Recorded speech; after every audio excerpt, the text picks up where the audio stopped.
Comic Timing is member supported by listeners like you over at patreon.com/comic timing. We thank you so much for your continued support of the show in any way that you can give it. For as little as $1 a month, you get access to some behind the scenes goodies like diaries, sometimes early releases, sometimes exclusive content or episodes, and a whole lot more where that came from. We thank you so much for every little bit of support that you can throw our way over at patreon.com/comic timing. Thank you, and thank you.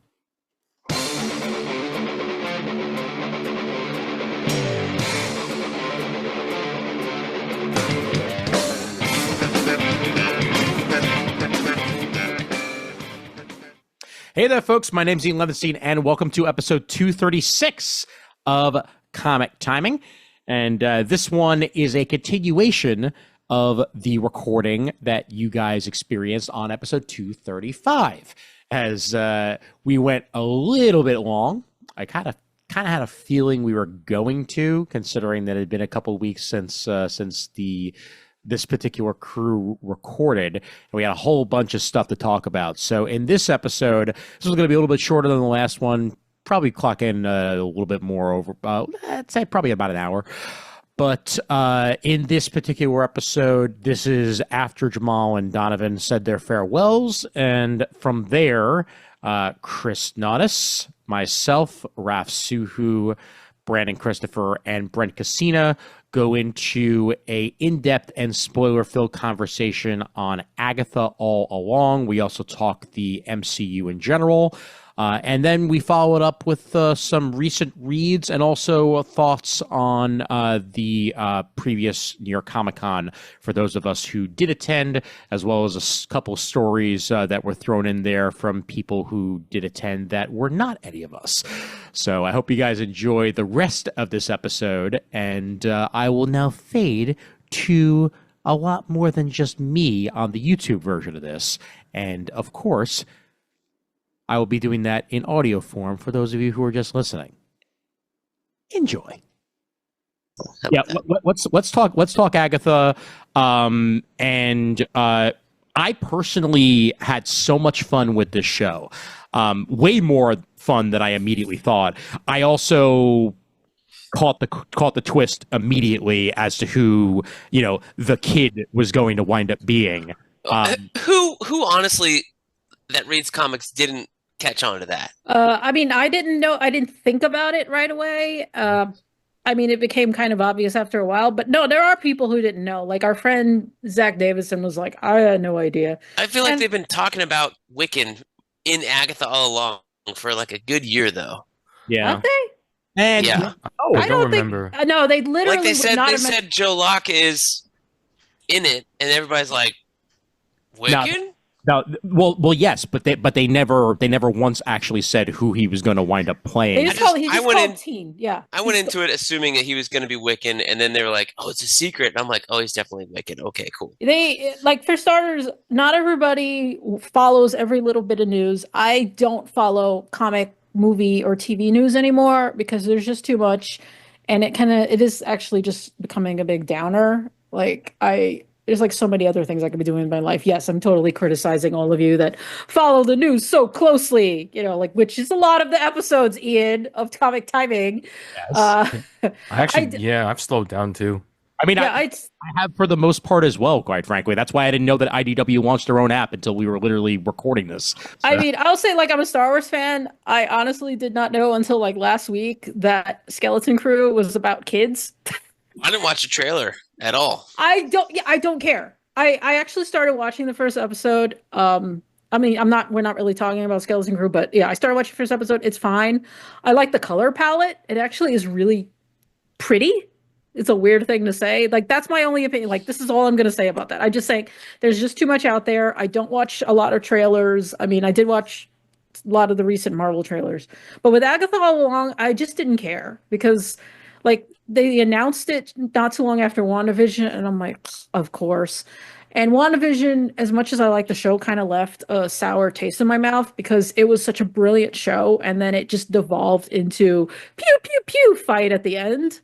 Yeah. So it just kind of soured me on the whole thing. And the fact that it took 3 years to come out. But to the show's credit, first off, they're like, no, it actually has been 3 years. Mm-hmm. Which is nice to be acknowledged that yes, time actually did pass. Yes. I didn't really pay much attention to the cast, like so Joe Locke was like, oh, Joe Locke is in this. That's the kid from Heartbreaker. Okay, gee, I wonder who he's playing. Like I turned my brain off a little bit for that. But yeah, there are comics people out there, people who read comics who are just like, I have no idea who that was. Like my mom doesn't really read comics, but she at least got to be a little surprised. I don't know. She said she figured it out like the minute like they like when Agatha talks about things like tells, but things like the headband and stuff, it's like, oh wait, I think I know where this is going. I knew where it was going the minute that he answered a phone call from his gay boyfriend. That he was gay. Yeah. But he's Joe Locke. Yeah. I don't know if Joe Locke can play a straight character at this point. No, I know. Yeah. But yeah, no, like, I mean, whether or not, again, like, sometimes you can just watch things and just not think about it too much. So that there's nothing wrong with, I'm not criticizing people being like, oh, you're an asshole because you knew or whatever. Because the thing about that is like, sorry, we're all primed and waiting for Young Avengers. So yes, Wiccan's going to show up. Eventually we got to get Hulkling. Like we have most of the cast is already out there in the ether. Including somehow, Ms. Marvel, who's not really a Young Avenger, but I don't care. Because honestly, she should have been. I'll take her. Oh yeah, Amon Vellani. Mm-hmm. And I mean, America Chavez, the extended Young Avengers cast is out there. America Chavez is out there. Hawkeye is out there. Like it's all characters that. Yeah, we do. I mean, we technically have Patriot. I mean, they probably recast, but he's out there. I mean, Iron Lad is probably going to end up being Ironheart instead, right? Possibly, or they might just. Well, I mean, they could still do Iron Lad, but now that they're not even doing Kang, that story wouldn't even really make. But what I'm saying is they could just pull in Ironheart, Riri Williams to be part of Young Avengers. Should just be a Young Avenger, because again, Marvel's being added. So yeah. But no, I mean, just to talk about the show in general, like it was a delight to me to go into it blind and not know it was going to have like Patti LuPone in it. Oh yeah. I was like, you got Patti LuPone in an MCU show? What is this? Yep, absolutely. And bringing back I didn't even know that Deborah Jo Rupp was going to be in it. That they were going to bring back, the character that she established in WandaVision. Sure, it was a side character of Mrs. Hart, but having her be in a member of the Coven at the beginning made sense because it was a character that you established, and then some heart-crushing scenes later on when she's having her like flashbacks to the torture that Wanda was basically putting her and her family through was a whole other situation. So, great to see that character back. And obviously Aubrey Plaza being introduced into Agatha was a nice touch as well. And the character that she represents is a very important character in Marvel lore. And also if we're going to talk about seeing it coming, I actually did see that part coming. Yeah. People have said, honestly, they should have kept in, and again, other people have said this, I'm not pretending like I came up with this, that they should have kept in the Marvel movies that Thanos did what he did because he has a hard-on for death, because it makes a lot more sense when you see Aubrey Plaza. Oh my God, yes. Yeah, she does not have a face of a skeleton in this. I mean, she does sometimes. I mean, yeah, but otherwise, Plaza, like, come on, yeah. I'm not gonna say she's the most beautiful thing in the world, but she's got like charisma. She's magnetic. Like, I want to bang Aubrey Plaza. It does help that she's half Latina like me, so Well, and also just the play, like the back and forth between Aubrey and Catherine Hahn was just so good. Like immediate chemistry, immediate personality, like, and as was the case with everybody in the cast, because you had some established comedians in there, you had people who already had comedic chops to throw in there with the drama. Like Patti LuPone could do literally anything, but having Sashir Zameda in there. She surprised me because I'm like, Sashir Zameda, the woman who was like brought on as SNL's first like black woman and had like disappeared very quickly. And I mean, she's like carved out a fairly respectable career for herself after that. So I will shout out Ali An, who is amazing in The Diplomat and has been a working actress for a long fucking time. I watched season 2 of The Diplomat recently, and I was like, "Oh, I remember her from WandaVision now." Okay, she was amazing. I just want to shout out the casting director of the show because they must have had a lot of chemistry reads for this. Oh, sure. You can tell, where like that first episode, when they're all together in the basement before they sing Witch's Road, like you can tell, like there was just like. They got that was together. The second episode. I'm sorry, the second episode. Sorry, because the first episode I fell asleep, and you don't need to watch it. Well, no, okay. I do not actually agree with that because I think they did a pitch perfect True Detective episode. Oh, you mean Mare Easttown? Yeah. Oh yeah. They murdered my daughter. Maybe I didn't watch those shows, so I didn't have any context for it. I was just like, okay, it's another detective thing. Okay, cool. And I'm like, all right, this has gone on way too long. Like, where's the witches? Where's the crew? Like, I'll give them credit for actually committing to the bit that long. Oh my god, yes. Yeah. But like half an episode, I'm like, all right, can you just come on, let's get over here, guys. You're right. It was much more Mayor of Easttown than it was True Detective. True Detective, that's actually in interior Chinatown, which is a whole other situation. Yeah. Yep. But like, the overall vibe of them together, it reminds me of like, okay, this is a very niche comparison here, but it reminds me of like an Oops All Sorcerer party in D&D, where it's like, all right, so you came to the table, you want to play Sorcerer. Well, I want to play Sorcerer too. Well, I want to be a different type of Sorcerer. I want to be really dark and edgy. Okay, cool. I'll be a Shadow Sorcerer and all this stuff. And it's just like unbridled chaos at any given time, just on the outskirts of the party, and that's the vibe I'm here for. Yeah. I don't know, but I found these results on search. Thank you, Google. What? The mic's off. Oh my god. Good timing on that one. I know, right? Oh my god. Well, yeah, no. The chemistry's perfect, and the depth of character that is established through the different tasks that they have to go through, with each setting. Putting together the pieces in order to get to whatever the next step. I would say that's, again, going with the Oops All Sorcerers thing, is that it lets you kind of explore magic in further detail, because now the characters have to be differentiated by the smallest things. And you say, like, the tasks were a great way of honestly just, like, because I think, again, I mentioned I hated the end of Agatha, of WandaVision, where they're just blasting each other with power. And I think that magic has been kind of flattened out in the MCU because of shit like that. Doctor Strange, he can make these little circle things, but he's really just like blasting people with shit. He's not doing anything particularly clever, not since the end of the first Doctor Strange movie, where he with Dormammu, I've come to bargain, which is so good. Right? MCU spinny circle. Yeah, everything's MCU it's just spinny circle. And then like sometimes you get like a chain of Sidorak. You get the little thingy he does, and you get the cape. That's his three. Those are his 3 moves of doom. Or sometimes you get the music battle.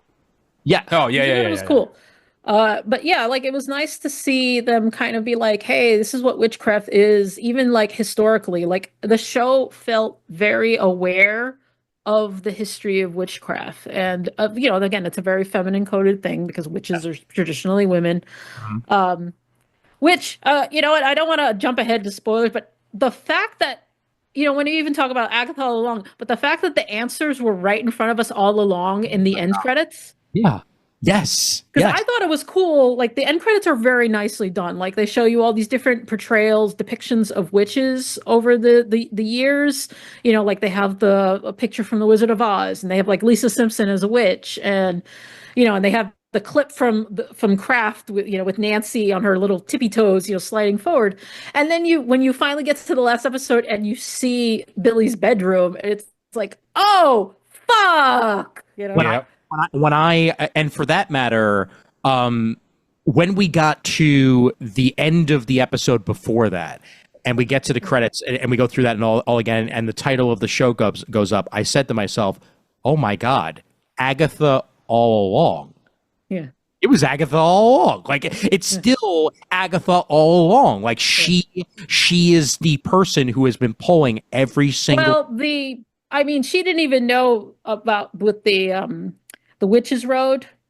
Yeah. You know, like she thought it wasn't going to work and she was going to pull her usual bullshit. And that it should have really just said that it was like William all along or Billy all along. Well, but the fact that she had been pulling that bullshit so long, and all the witches said it was bullshit too. Yes. There is no Witch's Road. They constantly said that every time we met them. There is no Witch's Road. It's just made up. And Billy was the only one that believed in it. And since he's the one with, you know, the abilities that he has, he tapped his little shoes together and said, "There's a Witch's Road. There is a Witch's Road. There is a Witch's Road." Can we also point out just how much better Billy's origin is in the show than it is in the comics? Which makes way more sense. Thank God. Mm-hmm. Way more sense the way that they time around. Like, no time travel soul bullshit. Like, it's I've never been a fan of the way that they pulled that off in the comics. I like the way that it was like, all right, this kid's already dead. Yeah. He's done. You can have his body. Kind of thing. I really like that. Makes a lot of sense. Which, you know, that actually goes into something I did have a few people did have a problem with the end. I thought the final episode was just kind of such a downer. It was just a long denouement when the real, like, the climax is the fight against Rio, a fight against death. And also in that episode, there's a very powerful line when Billy is trying to reach out and find like a body for Tommy, and they find that kid who's drowning, and he says, "Am I killing this kid? You know, like, am I? You know, I'm bringing him out as deaf." And like Agatha says that's actually stuck with me because Catherine Hahn's an excellent actress, and she goes, "Sometimes boys just die." Yeah. And that bothered, like, the sequence of the episode, like having the episode where they show her son and what happened to him. Like, I feel like that line has more powerful if you knew, like, if you had known about her son already, because that moment was her finally realizing, like, you know, little boys just die, like kids die all the time. Her son, it wasn't because, you know, she was a witch, she was magical, like sometimes it just happens. And like her realizing in that moment, like, was, I think, a big character thing. It was the only like real empathetic moment. The rest of it, she's just, again, a fucking bitch. And the scene where they show you, you know, the Witch's Road, like the ballad going through time, and she's got like, I don't know what happened, and then she kills everybody. Like, yeah, sorry, I think I'm rambling a bit here, but you know, I'm with you. It was kind of a weird final episode because it was that denouement. Yeah, like. The one thing you need to get out of it is that she's been pulling this bullshit all along, and to link to that, but it took a long time to get there. And as much fun as I had watching it and kind of figuring it out, like, oh, okay, they're making this song up as we go. Like, all right, so they're the origin, and then it was like, oh, the montage really nailed it home.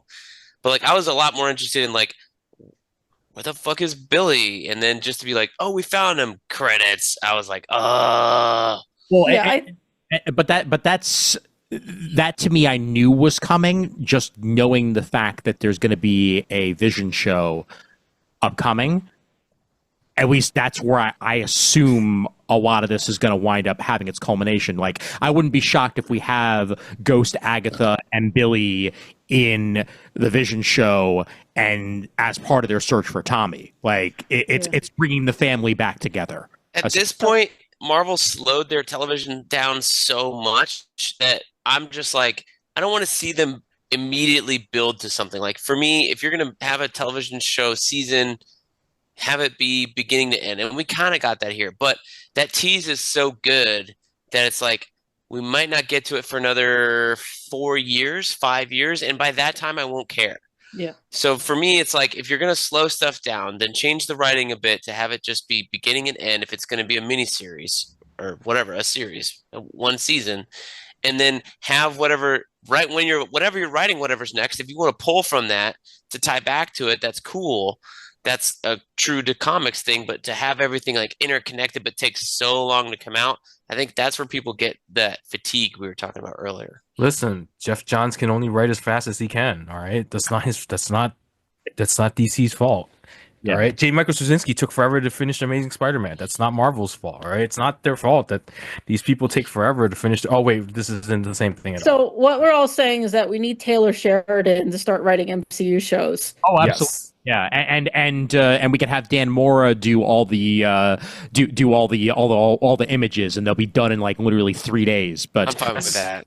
Oh Fine yeah, with that second one. absolutely. But as of now, Vision is supposed to be premiering in 2026. So Jesus Christ. A whole I fucking year. know. I know, a whole fucking year. But they haven't even started shooting it yet, and they still have Ironheart to deliver. We still have Daredevil to deliver. Isn't there another third one? No, There's, it's what if Ironheart, Wonder Man, I think, is also on the Yeah, Wonder Man's- Daredevil, Wonder Man. Like Wonder Man. Man's being shot or been shot. Ironheart's been done for like a year. Yeah. You know, like Oh, This come is- on. also the War Machine show now, which is a movie again. So I mean, it's just No, I totally don't believe that Armor Wars is going to be a thing because the last time they asked Don Cheadle about it, he's like, "Wait, what? Yeah. Armor who?" what? I think that everything that you just mentioned outside of Vision is all 2025.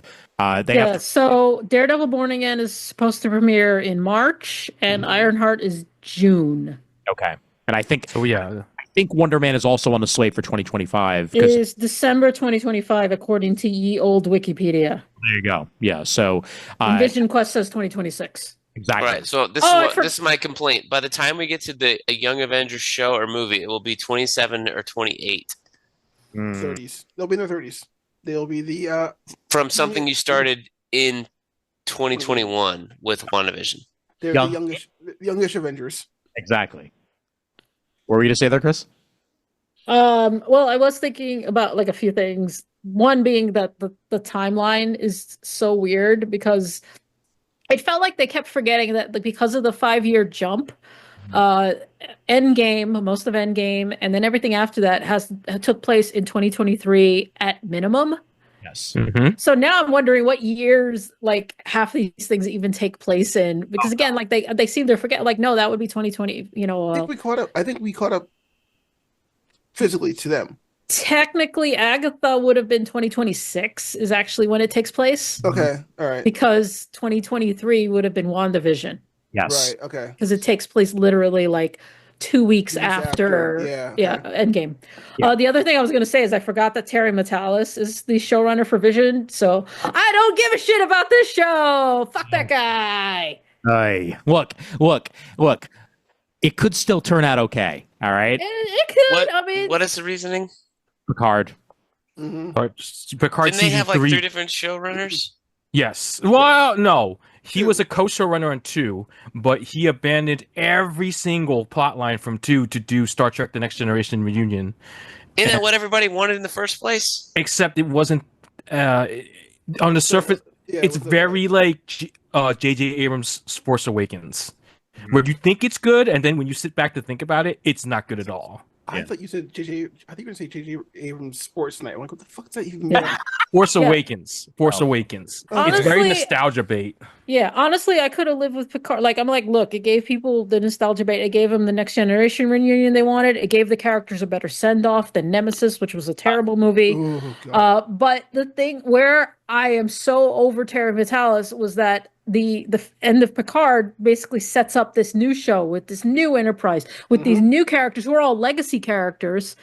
And he's like, "Oh, time's running out. We got to do this show. Everybody wants the show." And I'm like, "I don't want the show. I don't want a fucking nepo baby Enterprise." Wait, you don't want to see Jean-Luc Picard's son and 7 of 9 on a ship together? Come on, that's gold right there. That's freaking gold. I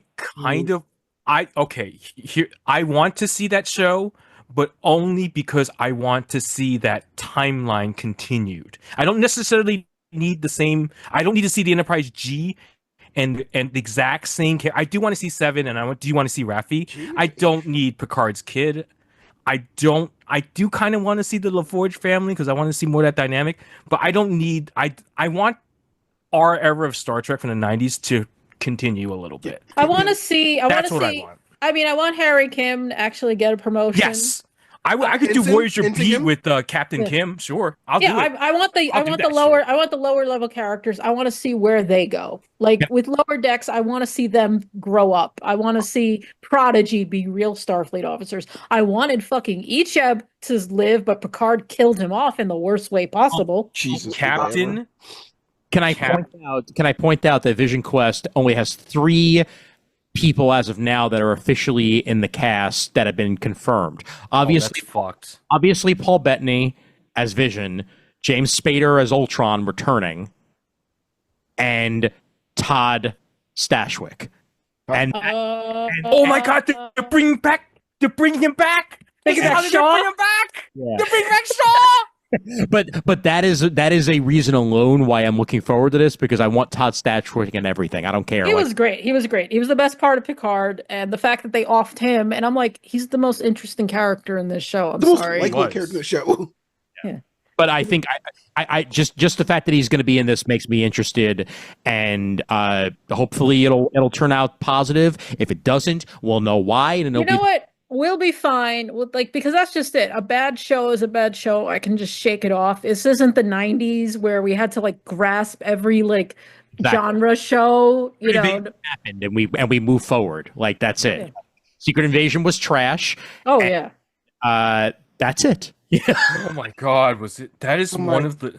So mad about that show. Still, I am so mad that I stayed up every goddamn Thursday morning. You want to know what my major issue was with it, Brandon, in the end, and I promise I won't harp on this that long, is 2 things. One, completely forgettable.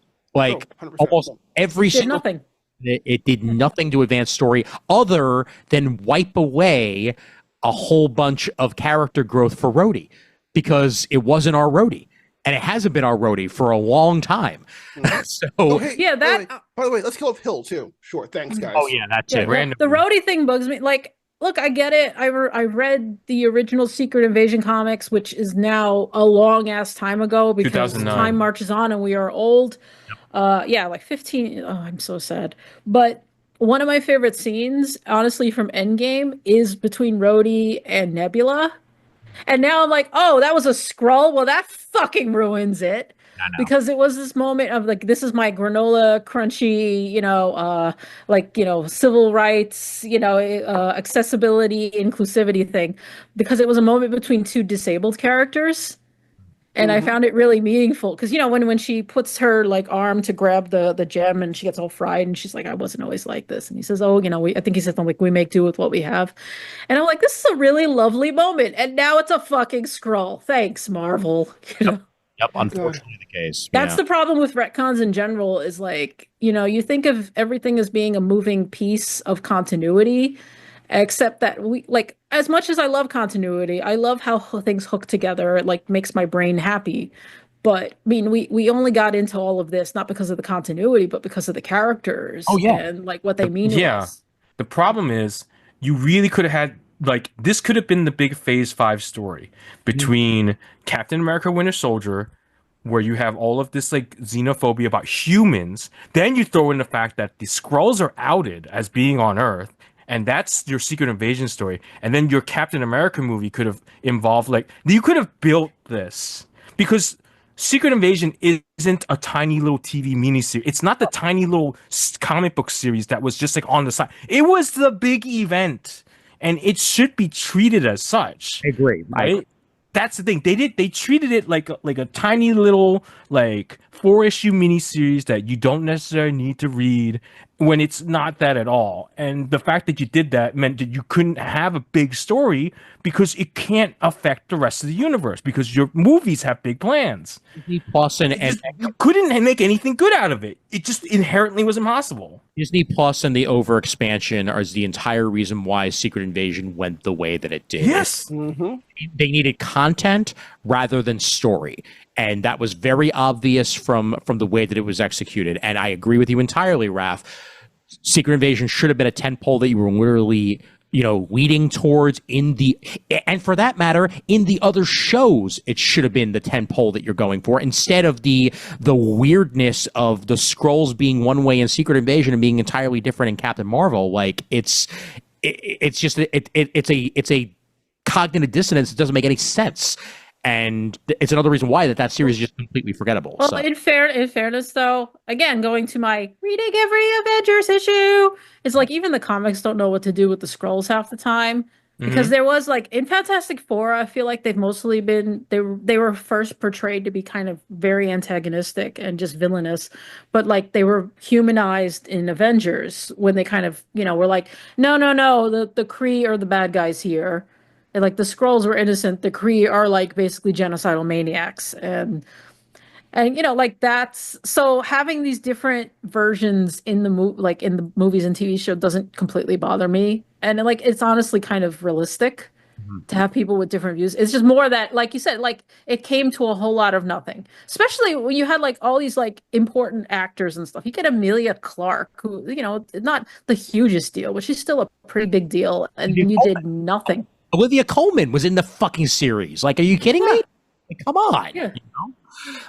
What did they do? Like it's like that's the thing. It's so frustrating because there's so much you could have like even the Marvels like they reference the aftermath of what Carol did to the Kree, but there's no mention of the Skrulls. Oh God, and it's the you could have if you want to even go further back in time, you could have just made your next big cosmic event the Kree Skrull War and how Earth is in the middle of it because they decided to take the Skrull side and the Kree are like, well, fuck you, we're gonna invade, and then you could have made something out of that. But instead, we need 5 shows a year for Disney Plus. I will point out, like, again, I think now this is just turning into like everything wrong with the MCU, and honestly, yeah, it's a lot. Well, because like we can go into the whole fact that like we've already talked about how they really were betting on Kang and that fell apart, but that shouldn't have been a problem because they could have just recast. It wasn't their fault.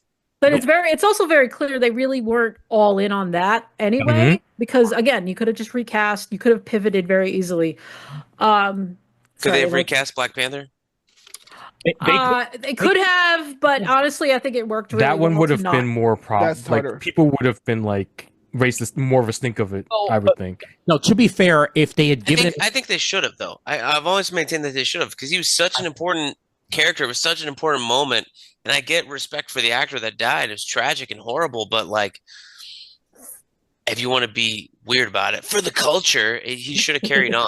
I'm up to minds that one, I think, only because. All right, there was this. Speaking as now the only black person on the call right now, but like there was this whole. Or more at one point, we swear. All right, we have so many black friends. There was this. I don't mean like I don't want to speak as a model for the entire group, but like it's the moment when Black Panther hit. I will say that is the only movie of Marvel I have ever cried at. Yeah, and it's not for anything like because of the action or anything like that. It's because the scene at Warrior Falls where you see just an entire. Granted, mostly CG, but like an entire arena of people who are black and brown, and it's a lot of culture and history. That was one of the few things that hit me hard there in that movie. And then to lose Chadwick the way we did in the middle of the pandemic, in the middle of lockdown, that was hard to grapple with. And then I think. Yes, we could have recast him, but if we recast him, we wouldn't have gotten that eulogy we did in Wakanda Forever. No, definitely. And I think Wakanda Forever, works better without recasting him because it helped a lot of black people process losing a hero who was so visible to us that we haven't had in a long time. Yeah, and I think that's why. And I heard on both sides, like just recast him, keep the movie going, and it wouldn't have made a difference. But I think the importance of not just T'Challa, but the importance of actually having Chadwick in the role, I think it wouldn't have been the same gravitas or the same swagger. It wouldn't if have. you would recast him. It wouldn't have. They would have been forever trying to live up to that example. Right. Because So- you say that was the one movie you cried during. I cry in Civil War when T'Challa is talking to Baron Zemo. Mhm. Yeah. That scene is so beautiful. Like the Yes. whole, like when he realized he sees the humanity in this guy and how he's let it twist him into this villain, and he's twisting two people that T'Challa doesn't know that real, but he does respect them. And he says he's watching these two friends fight. And when he says, "I will no longer let it consume me," and I just cry every time I watch that scene. It's just, that's when I knew. I was like, yeah, this guy is something special, and like it's a good, rendition of the character. And I think too that had Black Panther just been a Black Panther movie, with only Chadwick and and we hadn't gotten the whole of Wakanda, that we hadn't gotten the his entire family involved, that we hadn't have gotten so much character growth and building inside of that, then perhaps you might have been able to just stick another actor in there and call it a day. Yeah. But that's not the world that Marvel was creating, and that's not the world that Marvel was working in. And I felt like that wasn't the world we were in either at the time. And I think with so much death going on around us at that particular moment, when an actor of the caliber of Chadwick Boseman dies, I feel like it would have actually been offensive to recast him and just make Black Panther 2 like you were going to. You had two options: either just drop it entirely or make a movie that respected. I might also add on to that, because a lot of people talked about the fact that he was sick while he was making the movie. Yes, and I had to explain to people no, well, first off, he kept working because he thought he was going to get through this. Yeah. He would beat the cancer and he can continue making movies. And I mean, it is an indictment of our culture that he felt like he couldn't be open about it, because Marvel would have been like, well, I guess we'll just have to recast. They probably would have thrown him to the side. Even if they didn't fire him, they would have stepped down. He wouldn't have been able to do as much. He wouldn't have been able to make that movie. And again, recasting, I think, would have felt the same way. It would have kind of, what do you say? It would have been proof of what I just said, that had he been open about the cancer, that they might have, just been like, yeah, whatever, Absolutely. Yeah. So two things for me. So one, Brandon, I got what you're saying about Black Panther, because I cried my eyes out Shang-Chi, and there's no moment like that. It's just the sheer existence of a Chinese superhero was enough to just make me cry my eyes out. I went to see it 5 times in the theaters during lockdown, knowing that I'd be putting myself in danger. I masked for everything, never got sick, thank God. So I get that. And even funnier, in my case, if something happened to Simu Liu, who the fuck are you gonna cast? Because there's no Asian movie stars. Will you cast Michelle Yeoh as Shang-Chi? What are you gonna do? I have no one. I literally have no one. No one. I could be Shang-Chi at that point. Koihei Kwan can play an older version.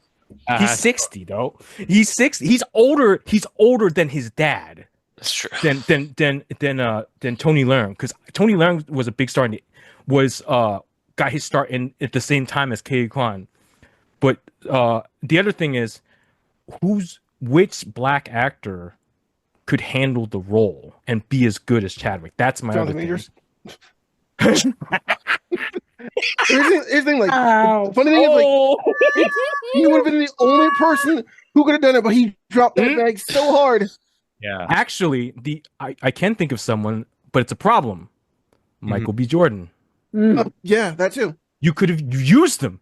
You used them already. Yeah. You can't. Yeah.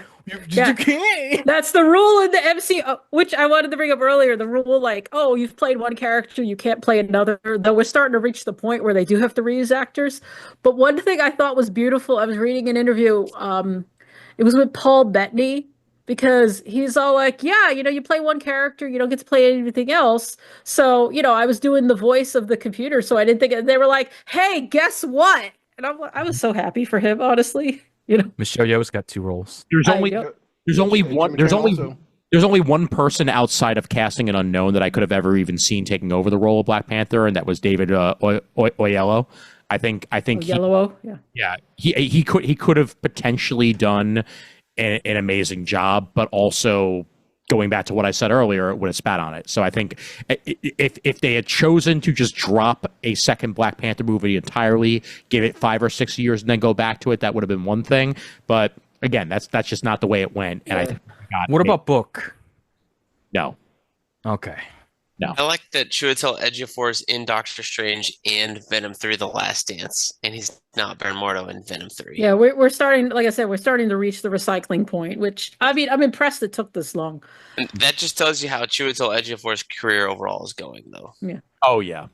But I will wrap it back around to what we were talking about, and then we could just have some final thoughts, and then go ahead and wrap this sucker up.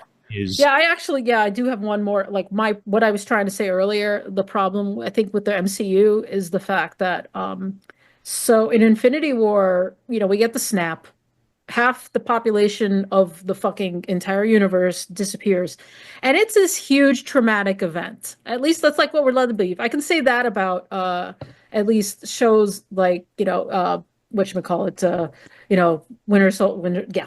Falcon and Winter Soldier. Or like even a little bit of Secret Invasion was that they kind of at least acknowledged that. But the MCU in general has been like shying away from that. And it seems like every character we meet, it absolutely did not affect them at all. Mm-hmm. And I think that's been part of the problem with the directionless is that you had this big earth-shattering event. It moved a lot of pieces around and they just never reacted to it. Oh yeah. Spider-Man had it as a joke. And yet Miss Marvel didn't have any friends that were like 5 years older than her.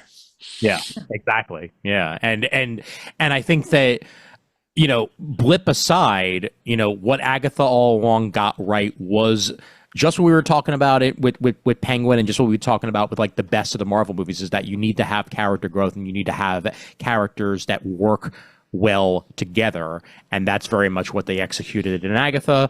I hope we get that. I mean, I know we're going to get that out of Daredevil because, I mean, those are already established characters that work damn well together on screen. Let's see what the actual story is and how it works out. But I'm very much looking forward to that coming next year.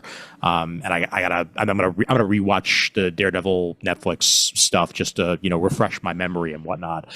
But I think overall Agatha All Along was a pretty damn good success. Ending worked well enough for me. Your mileage may vary, but I think we're once again in a pretty good place for the MCU. Let's see what happens come next movie, which is what again? Captain America, I believe. Yeah. Yes. No. Is it Thunderbolts? No, Captain T-Bolts. Yeah, it's Captain T-Bolts. Thank you. Okay. Yeah, Cap is the February movie. T-Bolts is I think the Free Comic Book Day movie. I believe you're right. Yeah, and Valentine's Day, baby. Take your loved ones to go see a fight.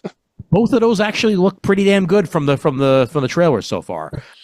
Thunderbolt's actually a little bit more so than Captain America for me. Weirdly enough, I think I think what I'm seeing out of Thunderbolts is my type of story, but it's great to see that it looks like Captain America looks even better than Falcon and Winter Soldier did. So, we shall see.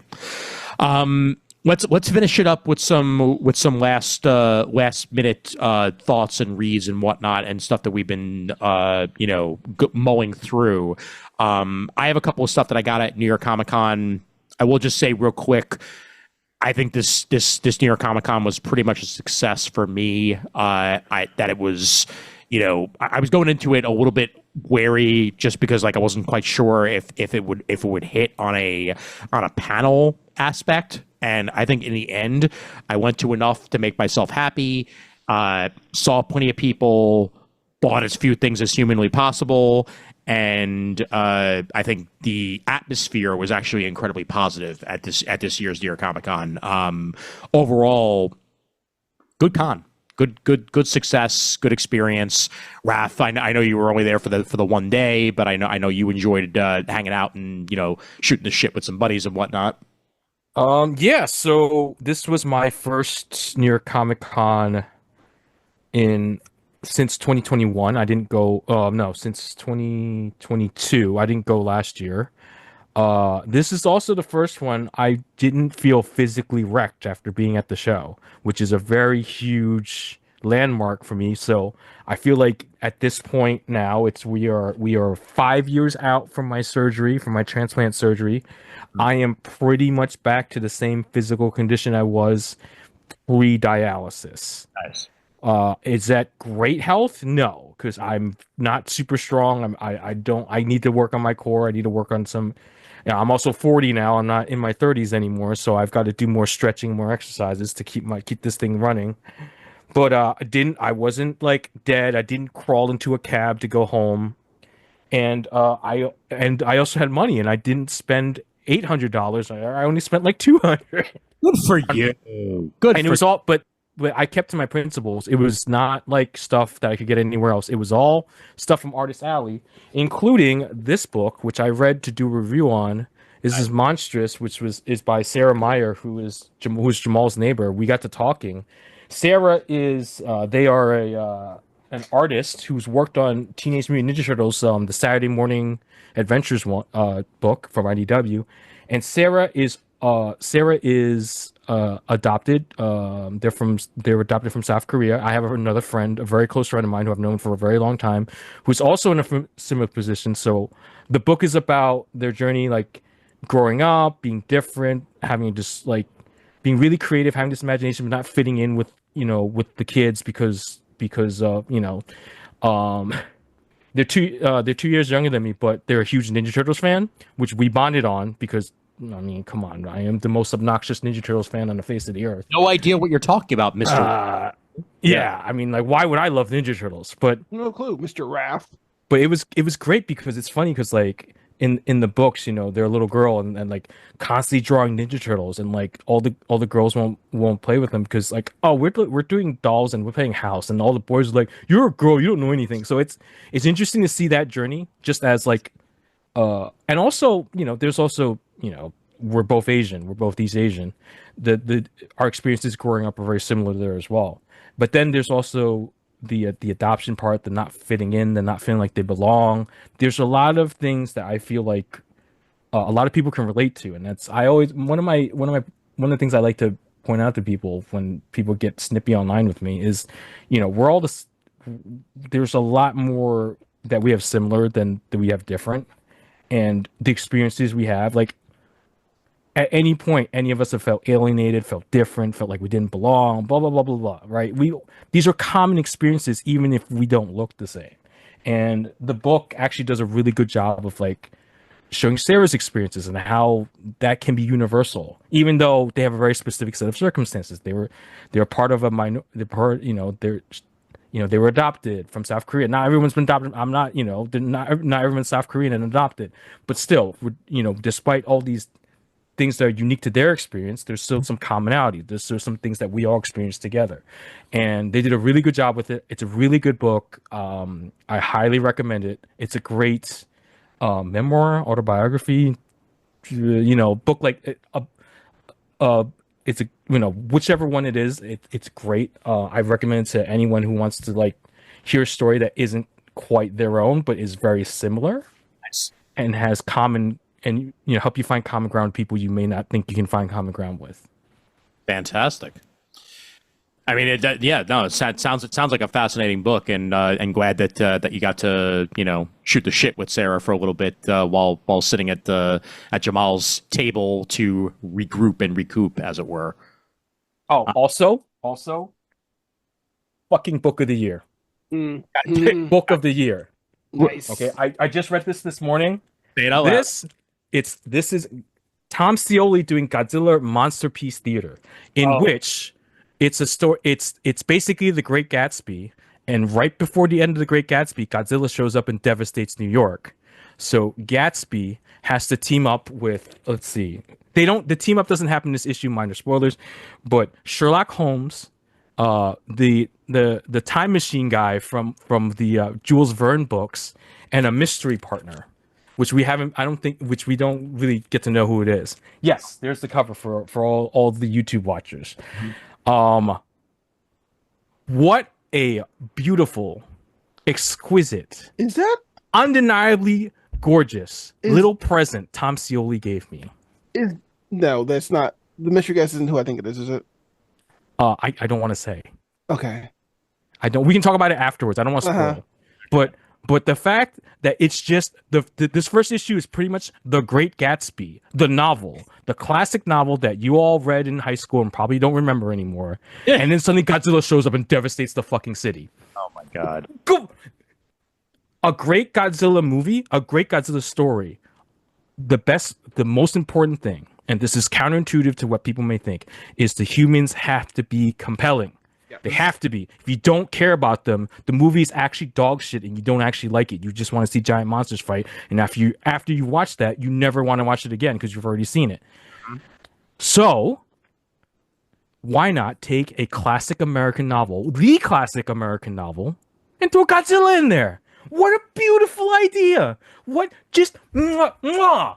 Oh my god. Now I need to see Hamlet with Godzilla. I'm sure I want him to hold up a Godzilla skull, try to, and just do his speech. Oh my god! Alas, it's beautiful. It's Godzilla. absolutely beautiful. I knew him well, Horatio.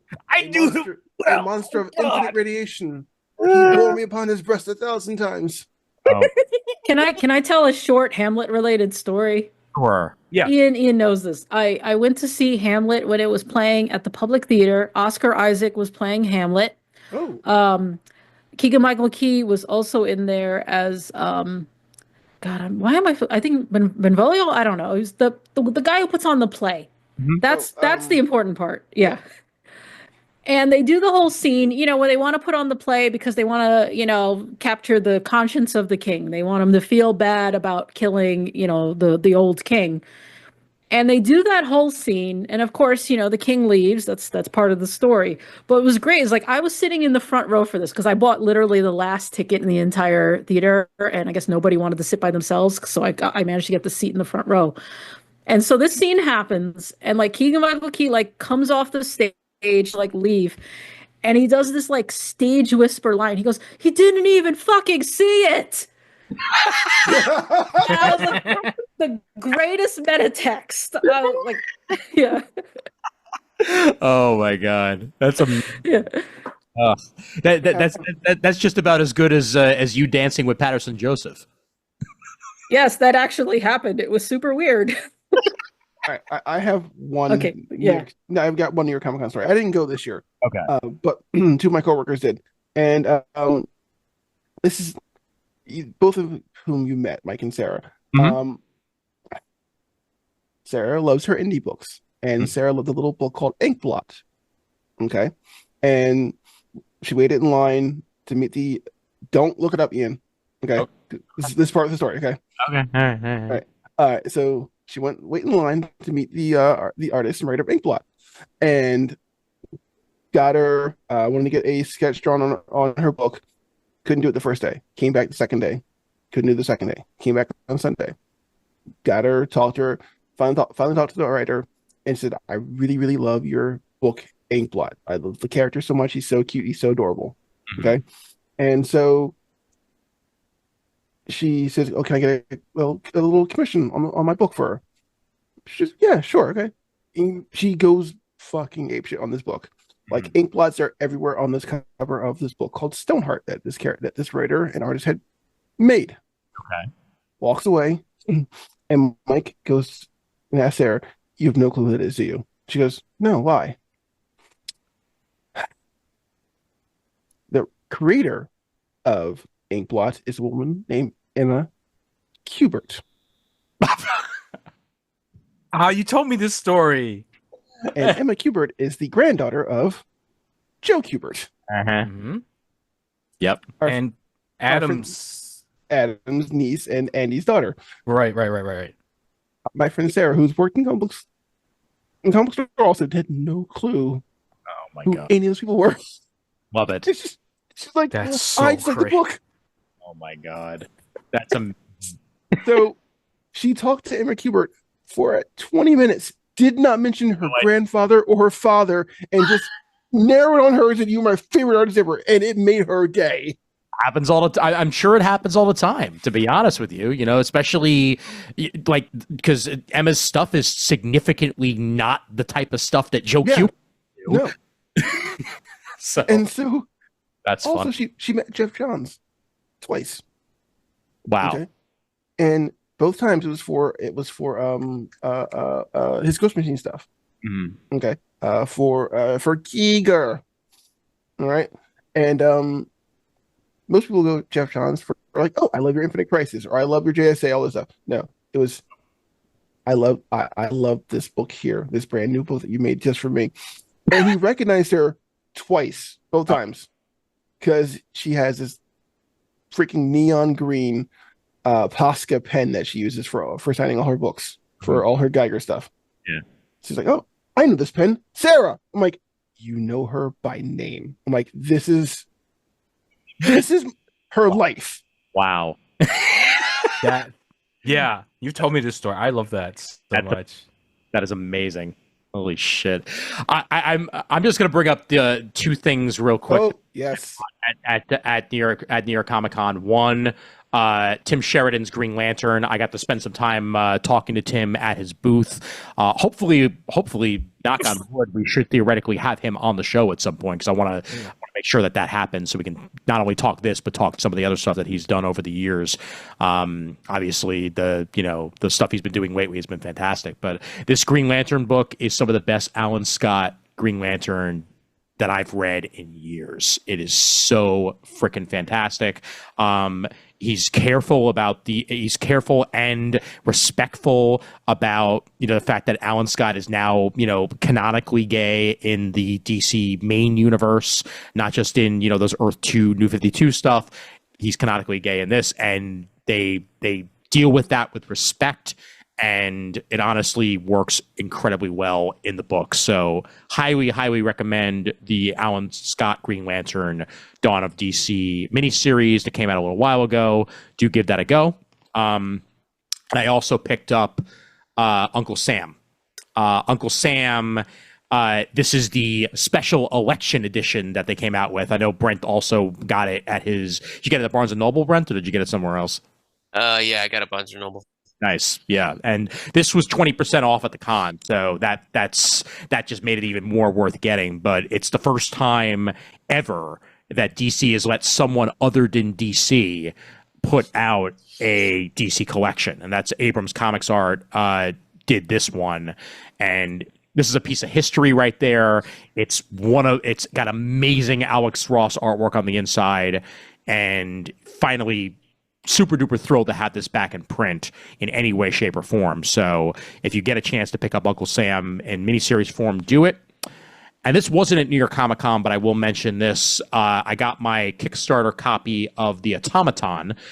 We had Dave Dwanch on the show not too long ago to talk about The Automaton, and it is now available for purchase online as well. So if you do want to get yourself a copy of The Automaton, it's great. It's an excellent send up to Disney. And long story short, the not Walt Disney that creates this park dies. His mind gets uploaded into a robot. The robot tries to solve his own death. And it's a really, really awesome story premise. Dave Dwanch is a cool dude. The artwork in this is fantastic by Santi Gillen and Amaldo Robles. So The Automaton, give it a go. And those are my picks. And I will just say one more time, New York Comic Con was great. Had a wonderful time. Chris, any recommendations or reads? First I'll just mention, New York Comic Con, it went pretty well for me. I think I had a good time. I actually did go to a lot more panels than I usually do, mostly because you dragged me to a few panels, to be honest. Also, you guys, hopefully everybody listening to this did listen to the interview episode. That was us trying something new, because I signed up for like a ton of press stuff. And then I couldn't find anybody to sell it to, so Comic Timing has benefited from this. I do think going forward, I will try to do more one-on-ones because roundtables are weird for podcasts because you don't have the names of everybody at the table. Right. And I apologize if you're like, hey, that was my voice and you didn't credit me. And if so, like, let us know and we can put it in the show notes at least. Yep. But yeah, I had a pretty good time. I earlier this fall I went to a climate week event at the Javits and actually got to go out on the roof. And now I am forever salty that they don't let people go out on the roof at New York Comic Con. It is a beautiful roof. It's, fresh air is good for you. There's some good views of the Hudson. I managed to sneak out there on Thursday, and then they had it locked down for the rest of the weekend, which, yeah. Uh, I also got to see Ian was there. You managed to, you missed like the first few minutes, but we saw the first episode of Lazarus, the new Shinichirō Watanabe anime. I think it's really good. I do not think it's in the spirit of Cowboy Bebop. And I honestly, anytime you're muted or whatever. No, I was just saying it's its own thing, basically. Yeah, and like, mind you, even at the panel, because somebody's like, "Oh, it's very Cowboy Bebop," and you have people in the audience going, "Yeah!" And I'm like, "Yeah, I want to execute that person right now," because like it has very much the feel of, "Oh my God, watch something else." Like literally, go watch other anime. Read one book. Yeah, go do something else with your life. Like, Lazarus it was in Japanese. I don't think it's been dubbed yet. They didn't really have a set like release date for it, but it'll probably be next year. It is about there's like a future where there's like a magical wonder drug that everybody's been taking because it pretty much like solves all pain and it's non-addictive. So it is, the OxyContin that we've all been waiting for, the one that isn't just devastating lives. Except then like the creator has disappeared and he like finally like reappears to give a message to the world. He's like, "Oh yeah, actually it stays in your body like after you take it, and you will die 3 years after you first take it." And it's been 3 years since the first test subject started taking it. So good luck with that. And so they have to find the creator before like with this ticking clock. So I think it's very different from Shinichiro's other shows, because it has more of like a driven plot. It has this countdown, there's like, like Cowboy Bebop is really much like a vibes show. There's maybe 5 episodes of plot. I love the show, but there's really only 5 episodes that are plot. The rest of it is vibing with your slacker friends. I mean, that is what the show is. God, yes. I like shows like Samurai Champloo and everything, but I think this is going to be really interesting. I remembered as soon as I said it, I was like, who is Hamlet's friend? And it is Horatio. I was waiting for you to correct me on that. I was unsure because like I get tentative because you get like that big pop cultural thing, like the names pop out and then you forget what they're attached to, just like I mentioned with Oz earlier. But yeah, he was playing Horatio. I was like, yeah, the guy who survives the whole thing. So good for Keegan-Michael Key. Sorry, yeah, I just wanted to say that because when I listen to podcasts and somebody says something wrong and I get all like, they are wrong on the internet. Oh, no. It's good because you saved us somebody correcting us, so thank you. Yeah, no, I did. I was like, Benvolio? No, that's Romeo and Juliet. Actually, he was... Yeah, but my recommendations in terms of things I've been reading or whatever recently, like going back to New York Comic Con, and I was with Ian when he bought the Uncle Sam. I bought different things at the Abrams booth. I bought the two of the like the Avatar novels, Avatar as in the cartoon, not the stupid the movies. new one, yeah, okay. Yeah, they have new books and they had like special Comic Con editions of the covers, which I'm not going to run and get. Like. Maybe Ian can put a picture up at some point, maybe in the show notes. I also bought Spider-Man Animals Assemble. So Ian can look that up and put it up on the screen right now. No, because I was like my birthday is in November, and then 2 days later is my niece's birthday because my brother decided to just ruin my birthdays for the rest of my life. So I wanted to buy her some books because she has enough toys and like she finally figured out this speaking thing and we're still kind of working on it, but I want to start getting her into reading. And Jay Edidin, is that how it's pronounced, Ian? Yeah. Okay, because I know some people say Edidin and I've heard that's wrong, so Edidin. J and T, they have, this little kid who's like almost 2 years old now. And he mentioned this book, Spider-Man Animals Assemble, like the kid really, really loves it. So I was like, okay, if like a 22-month-old loves this book, then hopefully a 4-year-old will think it's really cool. And I actually really liked it. I read it before I gave it to her. And then I tried to read it to her and she's 4, so she's just like all over the place. But it's really cute because it's like Spider-Man wants to help the Avengers fight Doc Ock, but no, he has to like babysit Tony Stark's fish.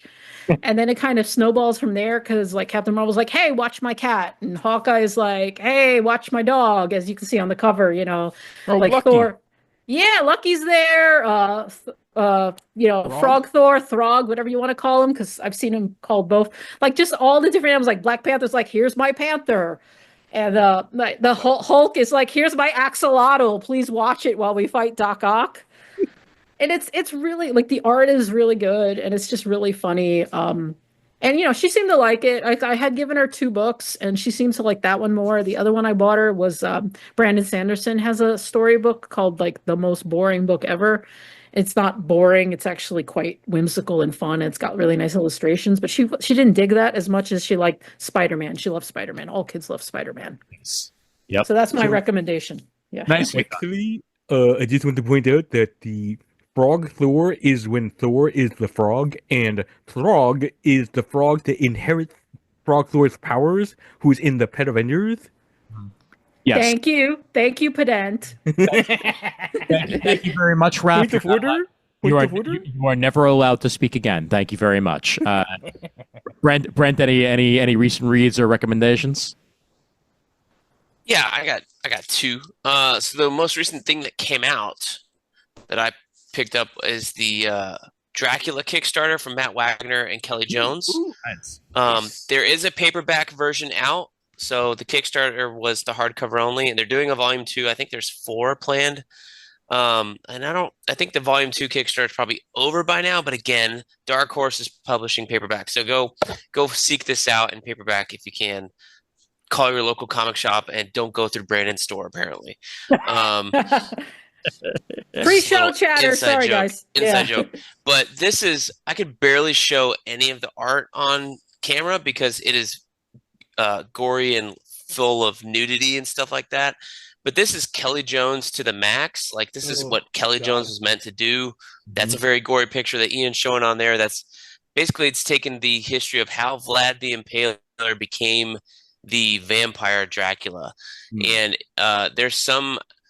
I've listened to like 2 Word Balloon episodes with Matt Wagner and Kelly Jones, and basically there's like one line in the Bram Stoker novel where it says Dracula went to I don't forget the damn word of it, but basically a school by Satan on how to be evil that lasts 7 years. And so this is that idea taken to the max. And it's really, really cool. The next book is called The Brides, and it's about the brides of Dracula. So it's basically like Matt Wagner fleshing out little side things that are mentioned in the original Bram Stoker novel and just, turning it up to 10 with beautiful Kelly Jones art. I loved it. If it's only 7 years, that means he doesn't have his doctorate. What the fuck? Like ancient times, who the hell knows? It's a certificate, okay? The other thing I read that I loved was Justice League Incarnate. This was a much missed and skipped over prelude to Dark Crisis, which I think was actually a way better than Dark Crisis on Infinite Earths. For whatever reason, Josh Williamson decided to actually put all the weird multiverse stuff in this book and less into Dark Crisis. Dark Crisis is more about like, oh, the Titans are the new team and all this other nonsense, Death of the Justice League. But this book is where you find all the weird multiverse shit. It's got President Superman, Flashpoint Batman, Dr. Multiverse is the person with the glowing fist. It's got all these like Rule 93 Aquawoman there, Captain Carrot, Mary Marvel, Darkseid's in here. And there's some really cool concepts issue by issue. It's got art by Andre Bresson, Kyle Hotz, everybody's favorite fill-in that somehow still does a great job. Oh God, Tom Derenick, and no offense, Brandon Peterson. And it also has this great sequence in issue number 4 by Chris Burnham, where they actually explain how all these crises fit together, like how Crisis on Infinite Earths fits into Infinite Crisis, how that ties into Metal and into Death Metal and into Final Crisis, and how that's all rolling out into Dark Crisis. And it's a beautiful, like, 5-page sequence. They kind of recycled a little bit of this in the Dark Crisis book, but there's more here that actually fills in, like, what the final or the death metal stuff was all about and how it relates. That's really cool. Is this the one with that one issue where it gets really meta? Yes, there is Okay, one issue here where President Superman and Doctor Multiverse have to write their own comic book, and they're in the comic book. It's really, really cool. This is a wild, crazy ride, and I reread this because I was like, I bought Infinite Frontier, I reread that was so, and then I reread this, and I was like, this is the max, this is where it's at. And then I read Dark Crisis, and I'm like, man, Dark Crisis was a letdown compared to this. This was so freaking cool. But yeah, I think you can pick this up no matter what and not have to read the before or the after. I don't think you really benefit from it, but it's really cool, and it's a sleeper hit, that's for sure. And I think in years to come, this will be something people talk about. And the fact that Mike Norton has art in it means that you're supporting Norton, and that's another good thing. He does a couple of pages in one of the issues here. Yeah, excellent, nice. All right, I think that's about that here. I got some Rex real quick. Oh yeah, go ahead, Brennan. All right. So first thing, you can't see it really. My camera is being weird. Turn off your thing. I hate trying to blur. But for now it matters. Yeah, I know. All right, there you go. But here we go. The new printing of Batgirl. Oh my gosh, there's a lamp behind him. I know, right? Exposed. Oh my god, yes. The Bryan Q. Miller Batgirl. This is volume 1 of that. This one came out within the last couple months, and then I also got the new publishing of the new Birds of Prey book as well. Nice. Because you always love me some Gale Simone Birds of Prey. Mm-hmm. I also got my Kickstarter for a tabletop game called Sentai Sensibility. Oh my god. So basically it is a Super Sentai team based in a Pride and Prejudice style Bridgerton era setting. Okay. So it is. Dude, that's called Regency era. Yeah, I know. It's a Regency era Super Sentai team, and this game is honestly so fun.